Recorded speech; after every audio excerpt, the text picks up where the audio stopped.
Voilà 4 mois que la Russie a commencé à utiliser des drones kamikazes iraniens pour combattre en Ukraine. Le commandement militaire à Kiev est passé par plusieurs étapes d'acceptation de cette nouvelle réalité opérationnelle. Au début, il s'est avéré que ces armes épuisaient son système de défense aérienne. Il fallait non seulement du matériel pour abattre ces missiles iraniens, mais surtout de l'argent pour payer ce matériel de très haute technicité. On sait qu'abattre un drone coûte 7 fois plus cher que le drone lui-même, parfois 100 fois plus cher, ça dépend du type de missile utilisé. Ensuite est venu le temps de la réaction pour combattre ces drones iraniens de type Shahed.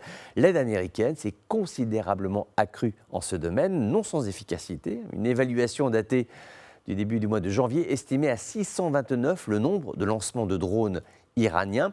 La défense aérienne ukrainienne en a arrêté 86,49% en 2022 pour atteindre le chiffre de 94% au début de l'année. C'est donc un progrès opérationnel considérable, comme nous le disions. Ça coûte très cher aux autorités de Kiev, mais c'est le prix à payer pour écarter cette menace aérienne. Depuis la fin de l'automne, les forces armées ukrainiennes déploient des unités mobiles de défense aérienne. Ce sont des camionnettes équipées de mitrailleuses et de puissants projecteurs pour chasser les drones iraniens, ceci même la nuit.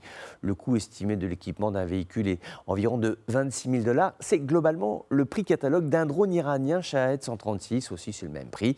Donc ça ne coûte pas très cher, ça s'équilibre bien. Notons que ces unités mobiles de défense aérienne sont une invention des forces ukrainiennes. Maintenant, le problème, c'est que les Russes s'adaptent. Oui, ils tracent désormais des itinéraires de vol pour les drones iraniens le long d'obstacles naturels, comme les rivières, les collines ou encore des lieux escarpés. Ça complique l'angle de vue et l'analyse des radars. Les drones frappent rarement le sol ukrainien, mais ils continuent d'être une grande menace, surtout lorsqu'ils sont utilisés avec des missiles de croisière ou un peu utilisés comme des missiles balistiques pour essayer d'épuiser les défenses aériennes de l'Ukraine. Le combat se poursuit chaque jour et ne serait pas possible sans l'aide des partenaires occidentaux de l'Ukraine, ce qui fait qu'aujourd'hui, factuellement, il faut admettre que ce pays ne tiendrait pas longtemps face à la Russie s'il était seul, ou alors ce serait un combat désespéré.